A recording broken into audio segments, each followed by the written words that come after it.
Right, hello again, and welcome to a late edition of a JD Live in the Den. Sorry I wasn't here on Wednesday. I was, as you can see by my boat race that looks like it's been dipped in chip fat, I had to nip off somewhere. I can't tell you, it's top secret, but it's very hot and I got very blistered, but everyone's fine and I'm back here now talking to you. And it's a great thing that we see in the paper that our Chancellor, Spock, has delivered. Yes, he's got up to the old dispatch box and he's delivered exactly what we want. I've got the details here. £10 off of a meal. That's okay, isn't it? So he's saying 50% off a meal. So that's, what, 20 quid for a meal. Yeah, that's some meal. No wonder he's so thin, old Spock. I don't know what you eat up there on Vulcan. So work this out. If you get £10 off for a meal, for 20 quid. So you have a meal for 20 quid, you get 10 quid off, okay? So if two of you have two meals, right, at 15 quid each, right, you get 20 quid off. Understand what I'm saying? Right, so here's the deal. You and the missus have got to eat separately, right? So you go to two restaurants for lunch. Here we go. Go in the first restaurant. What you want, love? I'll have the prawn cocktail, please, for a tenner, and the steak and chips for a tenner. So she has you. So you order prawn cocktail. She orders steak and chips, and you pay for it separately. Okay, but you eat both of them. She suddenly says, "I'm not hungry. Do you want it, love?" You eat them. Then you go to the next restaurant and do it again. It's really simple. And then do the same for dinner. It's fucking great. We'll be on a fortune. And you're not going to get fat, are you? We're all going to be Spock-like if we're all going to live for 20 quid. You know? So good. Now, the other thing is, Spock is offering jobs for 16 to 24-year-olds. There's an incentive.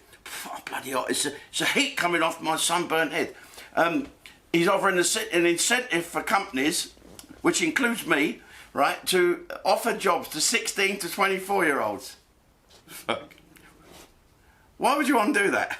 Why would you want to employ one of them snowflakes? First of all, they'll never be in. They'll be out demonstrating BLM, trans lives matter, all this type of stuff. And so you'll never see them in 1,000 years. And when you do see them, what they're going to do? They can't be told what to do. They don't get up on time. They sleep all day. They're forever doing stuff like this. Do you know, this really is the snowflakes. And there was one the other day, right? I can't tell you, but, well, I will tell you, but I won't tell you where. She was almost see-through, this girl, and a bit troubled. And she was a waitress. And we had to sit at two separate tables because of the distancing laws. And so one table, she said, "Do you like a drink?" Do you have a wine list? White or red or rosé? Do you have any white? Yeah. So we'll have a bottle. And the other table shouted out, "So we'll have a bottle." Okay. So you want a bottle and you want a bottle? Yeah. So that's two. Unfucking-believable, isn't it? I didn't like to ask her for salt in case she fell to pieces. Do you know what? I get a lot of this when I go to stay in hotels when I'm on tour, and you go in it's always the same, and I can't stop myself from having to go because they're so bloody stupid. And you stand there with your bags waiting forever. I always get behind some woman of a certain size that's got a problem, and the manager has to be called, and God knows what. And I've left this here, and can I have this discount? And you know, there's people staying in this hotel that's got a deal better than you because they look skint. They should be in Lidl's. You know what I'm saying? So this is it. Checking in. No, I just thought I'd stand here with a couple of bags for a fucking hour or so, waiting for you. Oh, name, please. Davidson. Davidson.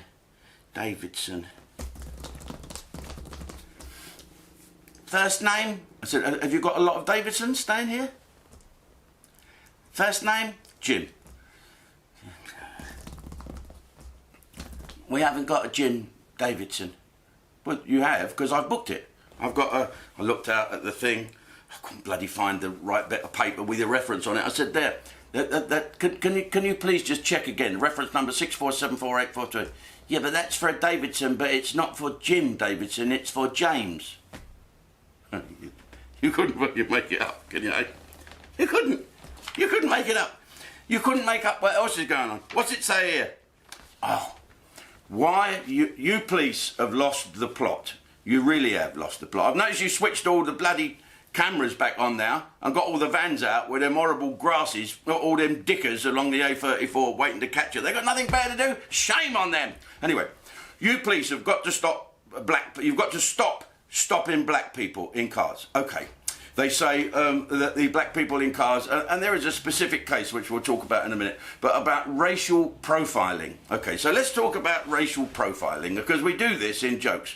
So Irishmen are supposed to be thick, and you do jokes about them. Cornish people are tight as a duck's arse. The Scottish are mean. The French all smell. Belgians have got hairy armpits. The Swedish are all porn stars, etc., etc., etc. So when you see driving through southeast London or southwest London or even London, a black Range Rover with black windows, and it's been done up by Khan, not the frigging mayor, not that he'd have any sense to do anything, useless piece of Anyway, so who would you think would be driving that car? Let's racial whatever it is, profile an African origin footballer in the Premiership. What would he drive? Hey, tell me what he'd drive. He would not drive a Kia, would he? He'd have a Lamborghini or one of them Range Rovers that's all done up. So you can sort of guess who's in that car. This was a car that was stopped with two athletes in it. One, a famous British lady athlete, if I can say that word without being sexist, a woman who runs without a cock, and a man who was a Brazilian or something like that, same colour, driving a 4x4 type car, blacked out windows, allegedly on the wrong side of the road. And when the police caught up with them and asked them to, they wanted them not to drive off again, and so they asked them to get out the car. They refused to get out the car. Handcuffs were drawn because these idiot police women and officers didn't know who it was. There was a baby in the back, so they handcuffed these people to stop them speeding off again because they sped off before. Well, and now Clarissa Dick has apologised. She's probably on one knee as we speak. And she's apologised for the hurt that was caused. Why do you apologise? No one fucking apologised to me when I lose my licence every 3 months. Hey, is that because I'm white I don't get an apology? No one fucking gets on their knee with me unless he's dropped the breathalyzer on the fucking floor and he's got to pick it up. No. So these athletes were racially profiled. How can you be racially profiled? You don't know there's black people in that car. If it's got tinted out windows, a black car, black seats, tinted out windows, who you gonna fucking, what's happening?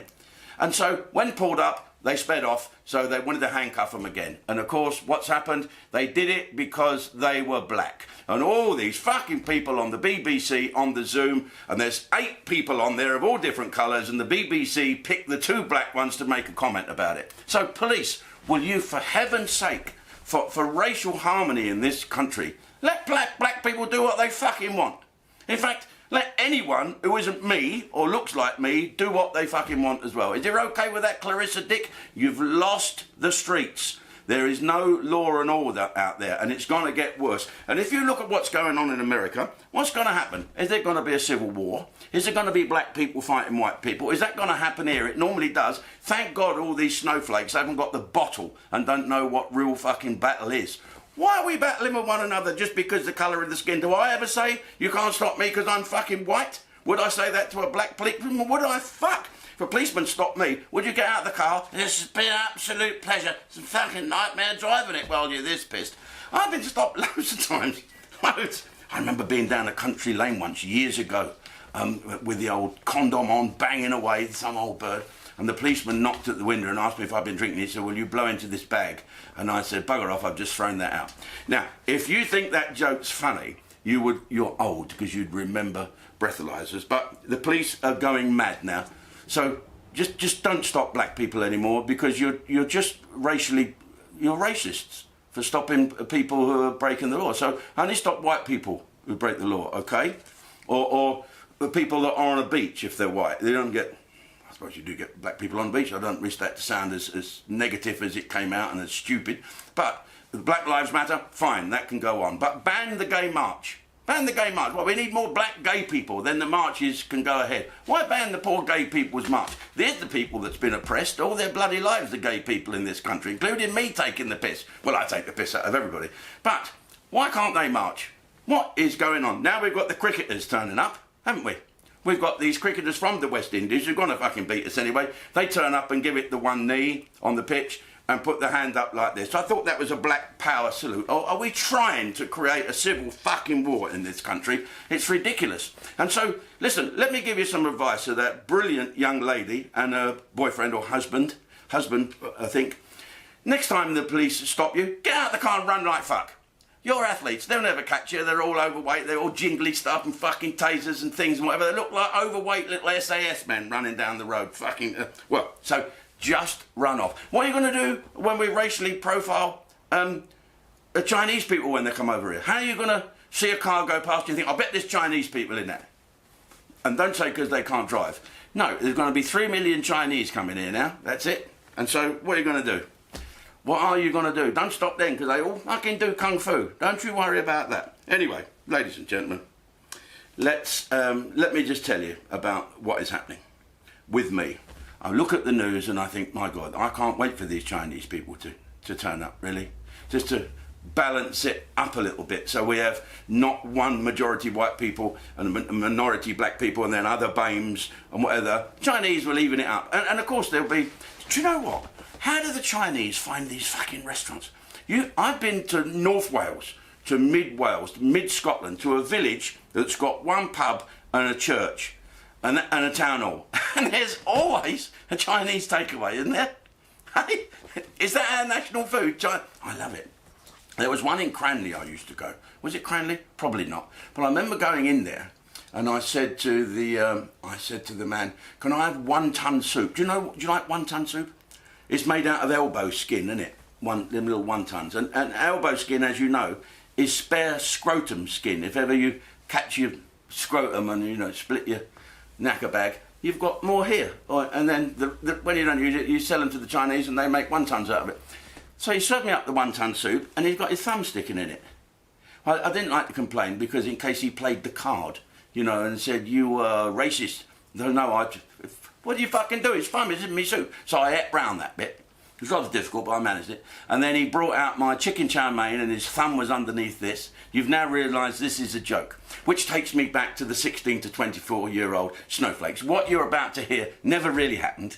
No, it's a joke at the expense of a Chinese man. So is it a racist joke? But if you listen to the end of the joke, is it racist? Or do Chinese people not exist? And do they not have Chinese restaurants? His thumb in the soup, under the chicken chow mein. And when he brought out the Irish coffee, his thumb was through the cream and touching the black bit. Yeah, that's okay to say that. Touching the black bit. So I had no, excuse me. I said, I'm disgusted here. I said, your thumb has been in my soup, under my chow mein, and is now in my Irish coffee. He said, "Arrested here, you!" He said with a stereotypical Chinese accent that's obviously racist. He said, I got a rheumatism in this thumb, and the doctor told me I got to keep it warm. I said, well, you want to shove it up your ass? He said, I do when I'm in the kitchen. So, the joke was on me. Okay, let's say goodbye to all you people on YouTube, and we'll plod on with JDTV. See ya. I don't care, do I?